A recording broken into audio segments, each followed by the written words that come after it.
മക്കളെ കോളറേഷ്യസ് ലോ ആയിട്ട് ബന്ധപ്പെട്ടുള്ള ഇലക്ട്രോ കെമിസ്ട്രിയിലെ ഒരു പ്രോബ്ലമാണ്. ക്വസ്റ്റ്യൻ കണ്ടാൽ പെട്ടെന്ന് നിങ്ങൾക്ക് മനസ്സിലാവില്ല. നിങ്ങൾക്ക് അറിയാത്ത കുറെ ഭാഷകൾ HAAC എന്നൊക്കെയാണ്. HAAC എന്ന് പറഞ്ഞാൽ അസറ്റിക് ആസിഡാണ്. Acetic acid. AC എന്ന് പറഞ്ഞാൽ അസറ്റേറ്റ് അയോൺ. ആദ്യം മനസ്സിലാക്കുക, AC എന്ന് പറഞ്ഞാൽ അസറ്റേറ്റ് അയോൺ നോട്ട് ചെയ്യും. അസറ്റേറ്റ് അയോൺ ഇത് പെട്ടെന്ന് കൺഫ്യൂഷൻ ആയി പോകും. അസറ്റേറ്റ് അയോൺ നോട്ട് ചെയ്യാണ് AC. HAAC എന്ന് പറഞ്ഞാൽ HAAC എന്ന് പറഞ്ഞാൽ അസറ്റിക് ആസിഡിന്റെ മോളാർ കണ്ടക്ടിവിറ്റിയാണ് കാണുന്നത്. അസറ്റിക് ആസിഡിന്റെ മോളാർ കണ്ടക്ടിവിറ്റി. AC എന്ന് പറഞ്ഞാൽ അസറ്റേറ്റ് അയോൺ ആണ്.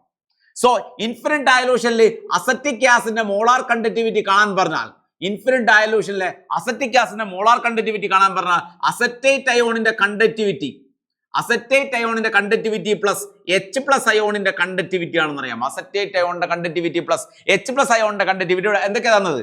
λ0 NaCl തന്നിട്ടുണ്ട്. λ0 NaCl, λ0 HCl തന്നിട്ടുണ്ട്.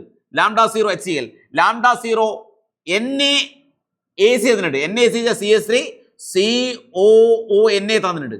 ഇത് തന്നിരിക്കുന്നത് NaCl തന്നിരിക്കുന്നത് 126.4 ആണ്. 126.4. HCl തന്നത് 425.9 ആണ്. HAAC തന്നിരിക്കുന്നത് Na1 ആണ്. HAC അല്ല, ACNA തന്നിരിക്കുന്നത് 91 ആണ്. അപ്പൊ നമുക്ക് അസറ്റിക് ആസിഡിന്റെ കണ്ടക്ടിവിറ്റി ആണ് കണ്ടത്. അസറ്റിക് ആസിഡിന്റെ കണ്ടക്ടിവിറ്റി കാണാൻ അസറ്റേറ്റ് അയോൺ ഇവിടെ ഉണ്ട്, H+ അയോൺ ഇവിടെ ഉണ്ട്. അപ്പൊ ഇവരെ രണ്ടുപേരെയും കൂടെ ആഡ് ചെയ്താൽ, മക്കൾ ശ്രദ്ധിക്കുക, ഇവരെ രണ്ടുപേരെയും കൂടെ ആഡ് ചെയ്താൽ അസറ്റിക് ആസിഡിന്റെ മോളാർ കണ്ടക്ടിവിറ്റി കിട്ടും.